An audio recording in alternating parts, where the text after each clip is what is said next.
Welcome back to Conflicts of Interest. This is episode 556. I'm the host of the show, Kyle Anzalone. Today, joined by my colleague at antiwar.com, the news editor, the great Dave DeCamp, and recent honoree, runner-up award of the Pierre Sprey Award for reporting on, military journalism and all the wars going on. So, Dave, huge congratulations.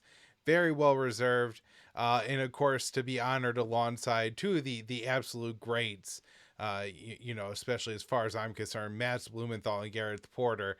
Must have been a hell of a weekend, man. So tell us a little bit about that before we get into the bad news today. Yeah, so it was really cool, and this award was set up last year. It was the first year that they did it. It's named after Pierre Sprey, who's a very well-known critic of the U.S. military industrial complex, critic of the F-35, and he passed away in 2021. So this was set up, and it's actually funded by Ben Cohen of Ben and Jerry's. So he was there, and he was really cool. It was great to meet him, and there was ice cream there, and Max, it was really cool to meet Max Blumenthal and Gareth Porter. It's kind of surreal to me to be kind of included in that group of guys because I've been reading both of them for so long. And there's a lot of other great people that I met there. Last year's winner, the first year they did it, was Aaron Mate, another Gray Zone guy. So it was cool to meet him. He was there. Sam Husseini also won an award last year, who's one of my favorite journalists. And Kelly Vlahos was there from Responsible Statecraft at the event, her husband, Michael, and there's a lot of people. Max's wife, Anya Parampil, who's another great journalist. I need to read her book. She wrote a book about the Venezuela coup that came out last year. I got to get a copy of that. And yeah, there's a lot of people, and the board is very serious that picks the award. Andrew Coburn of Harper's Magazine, Winslow Wheeler, who's a very well-known, defense analyst, Franklin Spinney, same thing, going back to the 70s. He was a critic of Pentagon waste and all that. So, this is, it felt really cool. It felt like a pretty prestigious thing to be a part of. And the event was nice. My kids and my wife came with me, and my kids lasted the whole time. So it was fun. I met Medea Benjamin was there, which was cool to meet her from Code Pink.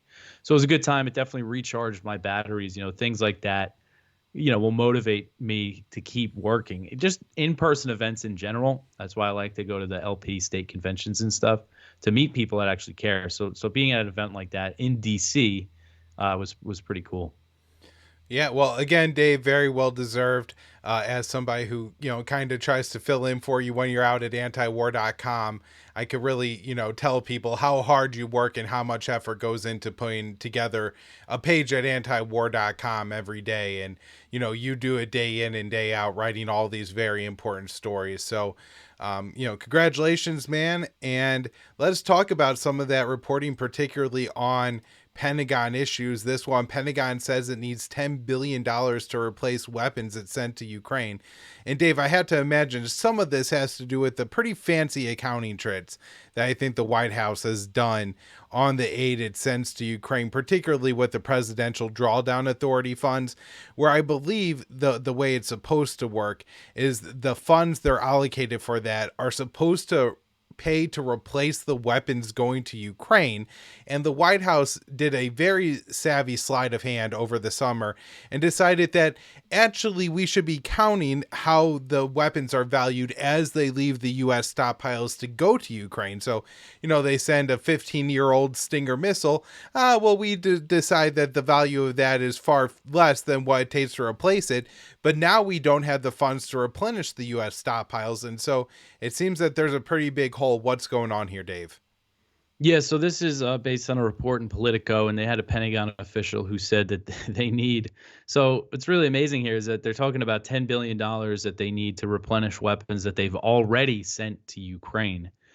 And they haven't had this money in a few months. They are saying that if they don't get it, it's going to hurt U.S. military readiness, which really goes to show, if what they're saying is true here, and it's not just a pitch for more funding, which it certainly is, at least to some extent, but it doesn't seem like it's a very well thought out plan to send all these weapons to Ukraine if it's going to hurt your own military's readiness and not plan ahead. So this is included in that $60 billion for Ukraine that Biden is requesting from Congress that he hasn't gotten yet. It passed through the Senate, but not the House yet. But it's been a few months now, and they are, and like you mentioned, there's a few accounting tricks that they did. They still say that they have $4 billion about left in the Presidential Drawdown Authority to send weapons to Ukraine, but they're saying that they don't have the money to replenish it.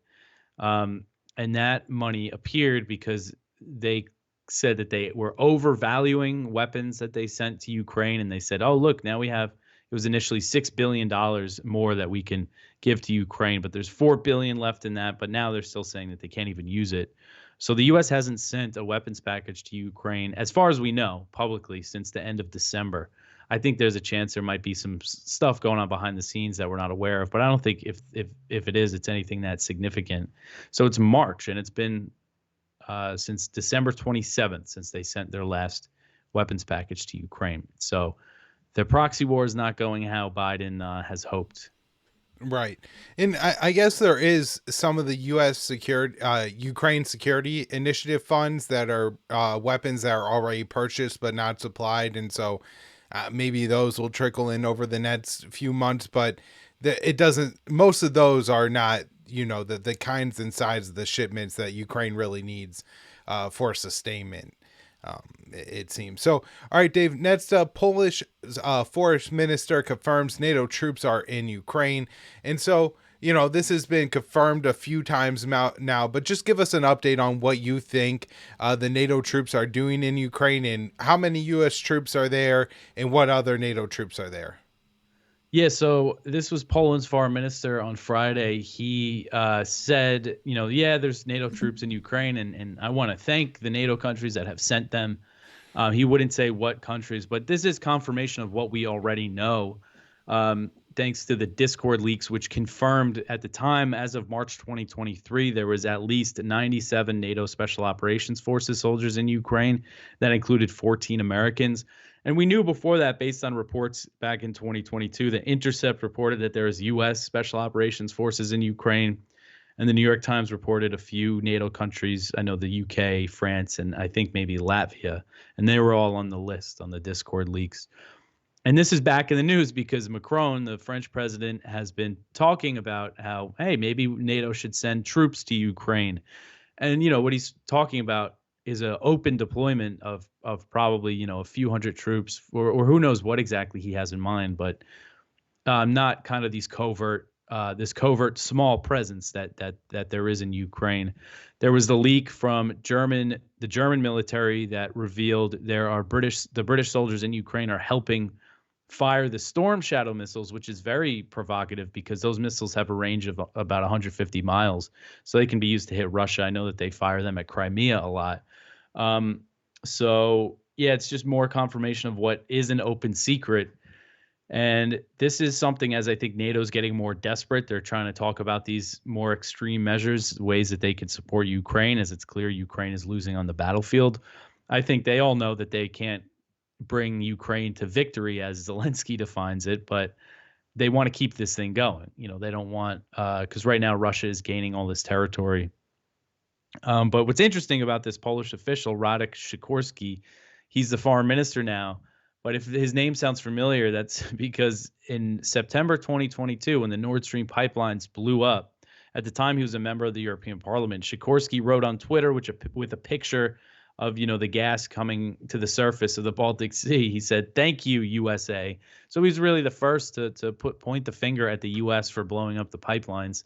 And he's also married to Anne Applebaum, who's a well-known American neocon journalist who I think she works for The Atlantic now.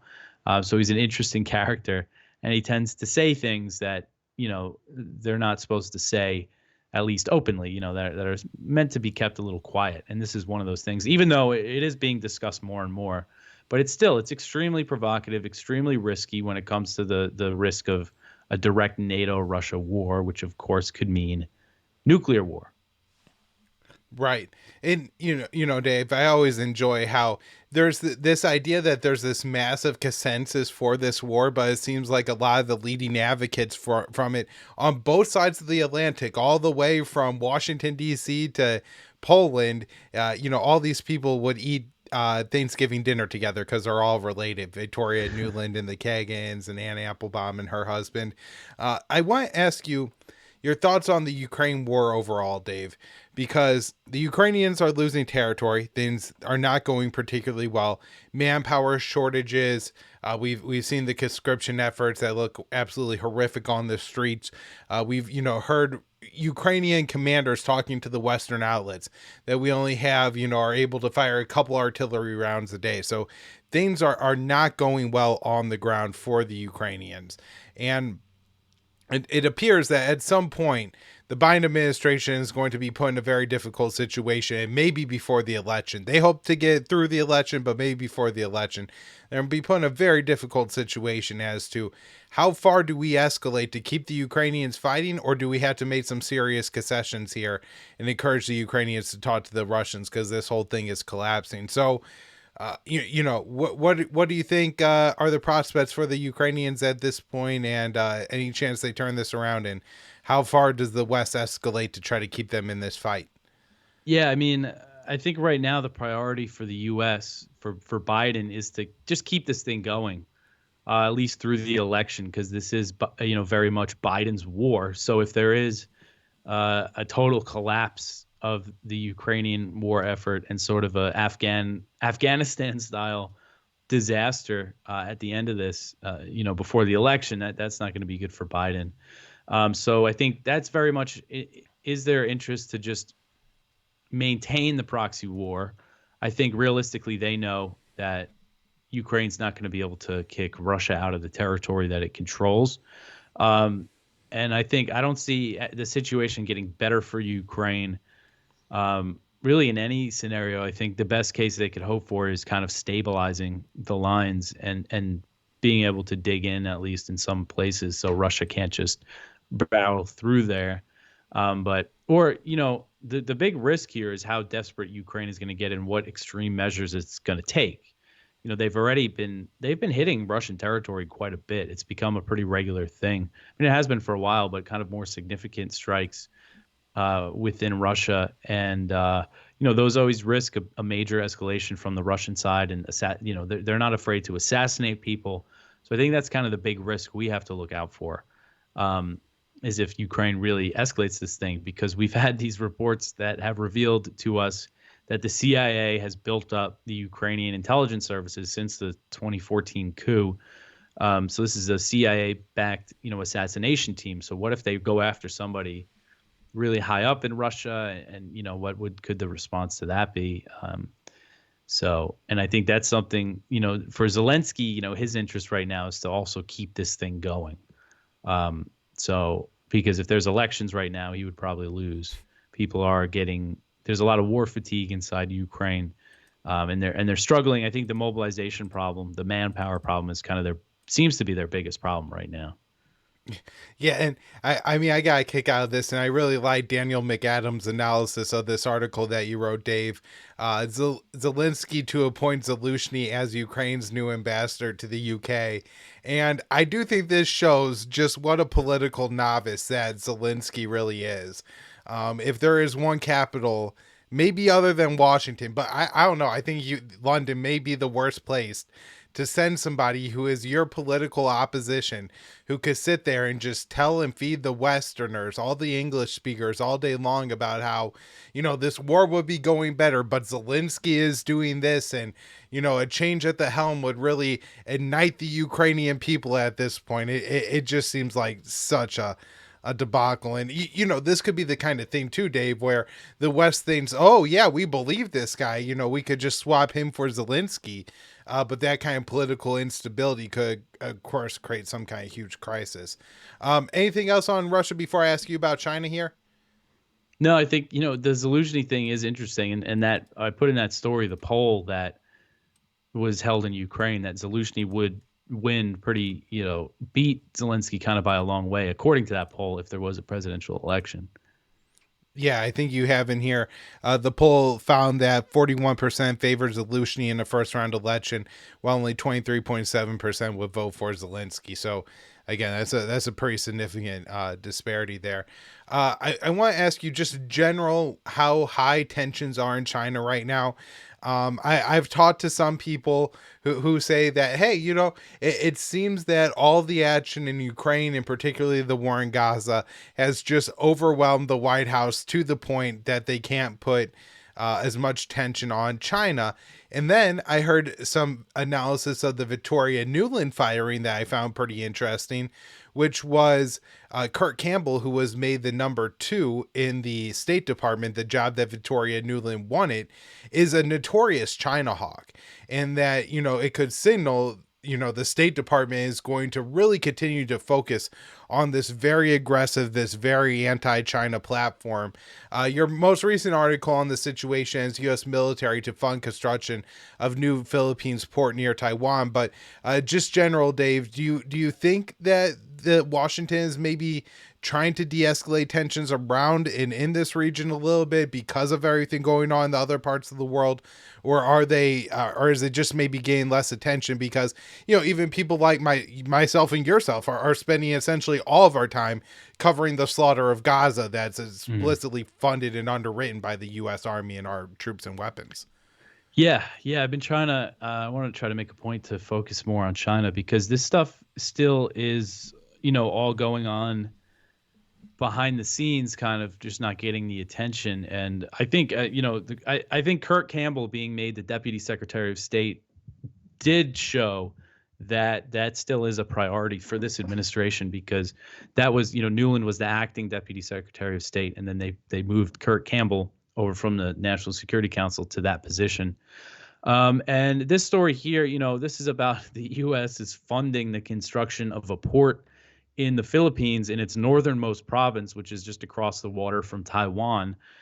I mean, it goes to show they're saying explicitly that this is to prepare for the event of a war over Taiwan to evacuate Filipinos. And this is kind of being sold as a civilian port, but I am sure that the U.S. military is going to get access to it, considering it's funding the thing. And the Philippines, things have been very tense, continue to be very tense between China and the Philippines. And last year, the U.S. Signed a deal to get more bases in the Philippines, more action, more U.S. presence in the South China Sea. So that's really an area that can explode really at any time. So it's something we really need to keep an eye on. And it does seem like the rhetoric for a while seemed to kind of tone down when it came to China from the Biden administration, as they've been focusing on Ukraine and Gaza. But then we saw in Biden's State of the Union address, he kind of brought back a line from his first one. When the Biden administration first came in, their rhetoric on China was totally crazy. I mean, the things that they were saying, and one of the things that Biden said was that the U.S. and China are in a competition to win the 21st century. Which, what does that mean? I mean, doesn't that sound? It sounds crazy to me. And then we kind of didn't see that stuff for a little while, but in this most recent State of the Union, when he mentioned China, he said that line again, and I think that is a message to say, hey, we are, still focused on this, and all this stuff that we've been covering, the U.S. signing these new deals with the Philippines, Australia, Japan, this is all in motion. These are things that are happening. They sign these deals, they get this funding for this stuff, and then the work begins. So all of that is still happening. And I think, again, I want to try to take some more time to cover the China-Taiwan situation. I know in Biden's $7.3 trillion budget that he just requested, the State Department requested $100 million for Taiwan, for weapons for Taiwan, which doesn't sound like much when you're talking $7.3 trillion, but China noticed that. It was the first time the State Department, I forget the language that they used, but it was explicitly to prepare for some sort of conflict in the Taiwan Strait. And China noticed that and had some, isn't happy about it. So this stuff is all still happening. Yeah, absolutely. All good points there, Dave. All right, so we got to talk about the situation in Gaza. Sorry, it's awful. You know what? I do want to ask you really quick about this because this is so important. It's South Dakota Governor Kristi Noem, and you wrote this article about this new bill that she signed. And so let this be our transition into the situation in Gaza. What's this bill, and what could possibly be controversial, Dave, about supporting the definition of the International Holocaust Remembrance Alliance? This seems like a very innocent organization. Yeah. So this definition, this bill that she signed into law, basically adopts this definition from the International Holocaust Remembrance Alliance's. Uh, it's their version of what defines anti-Semitism, and included in the list is criticism of Israel.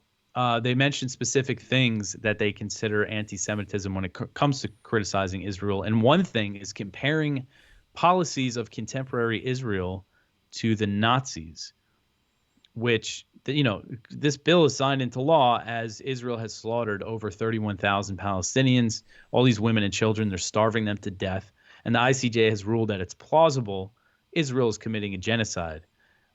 So by this definition, does that mean the ICJ is anti-Semitic for ruling that? It's just a very loose definition. And also, it says it defines anti-Semitism as applying double standards to Israel and expecting behavior of them while not expecting it of other countries or democracies, as they put it. And that's something, we're often accused of being anti-Semitic because we focus so much on criticizing Israel. But the reason why we do that is because Israel is unique when it comes to its relationship with the U.S. government. They get the most military aid, besides Ukraine in these recent years. Israel is the top recipient of military aid, and they've also been militarily occupying these territories since the 1960s. That's a very unique thing for a democracy to do. So there's a reason why us, especially as like American non-interventionists, that's how we approach it. But other people, there's a reason why they focus a lot of criticism on Israel, is because of this, how long this occupation has been going on. So and then this can be used legally. What does this really mean? In investigations of discrimination if somebody's accused of firing someone for the wrong reason or of discrimination in some other way, this definition could be applied. So it can be used to punish people legally. And this has actually been codified into law. This is according to the Jerusalem Post. I've been meaning to cover these laws for a while because I knew that they were happening. So I figured now was as good a time as any. But this is the 12th American state to codify this into law. And over 30 have kind of done something, some sort of declaration or something supporting this. And the State Department has adopted this definition as well. And then there's also the anti-BDS laws that have been passed by over 30 U.S. states, and those target people or companies who boycott Israel, and they were actually used to punish Unilever, which is the company that owns Ben and Jerry's. Speaking of Ben Cohen, when Ben and Jerry's announced in 2021 that they were going to stop selling ice cream in illegal Israeli settlements in the West Bank and East Jerusalem, Israeli officials got on the phone with American governors of American states, and told them to enforce these boycott laws against Unilever, and they did. Several U.S. states divested pension funds from Unilever. That's how they did it. So it just goes to show how influential Israel can be, when it comes to the state level. How they're it's not just the federal government. Yeah, and again, people always do charge, Dave, the whole, oh, why do you focus so much on Israel? But if people would go back through, and I listen to just about every episode of your show, Anti-War News with Dave DeCamp, or if people, want to go back over this show, which has, I guess your show's been around, 2 or 3 years now? This show's been around about 4. That if they go back and they look at the headlines, essentially all the headlines are going to be about either wars in the Middle East, the war in Ukraine, the war in Taiwan, or now the war in Gaza and about Israel. And if you look at where the U.S. spends the most money and commits the most troops and the most, resources abroad, it's all those places. And so, this is just a critique because they don't want you to talk about Israel when it's in the news. It's, just another pathetic attempt to try to censor people who are opposed to the act of ongoing genocide. All right, Dave. So you wrote up this report on the U.S. intelligence assessment, and I think there's a couple important points here. I guess one is that the U.S. threat assessment says Hamas isn't going away, but it also said that Benjamin Netanyahu might be. And so I find this interesting. Now, I worry that this is maybe a little piece of propaganda for the president or the White House, because I know they've been pretty fixated on this idea of trying to split Netanyahu from the rest of Israel. So I'm just wondering what you think about both of these claims made by the intelligence community, whether that you think they're true or not, and then what it means for the war in the war in Gaza going forward. Yeah, I think this threat assessment kind of there's a lot of in there that is questionable. But what I thought why I made kind of the focus on what they're saying about Hamas is because they're saying that Hamas basically isn't going anywhere, that Israel's going to be fighting them for years to come in some form. They're going to be, guerrilla resistance, even if they dismantle their organized military structure. And that aligns with something that you covered, an Israeli military intelligence assessment that basically said the same thing, that even if they get rid of the organized military structure of Hamas, they're going to be around in some form. And because the U.S. is supporting Netanyahu, supporting the Israeli military, and Netanyahu saying that the goal is to eradicate Hamas. This says that they can't do that, yet the U.S. is still providing this unconditional military aid. So I think it's important in that respect.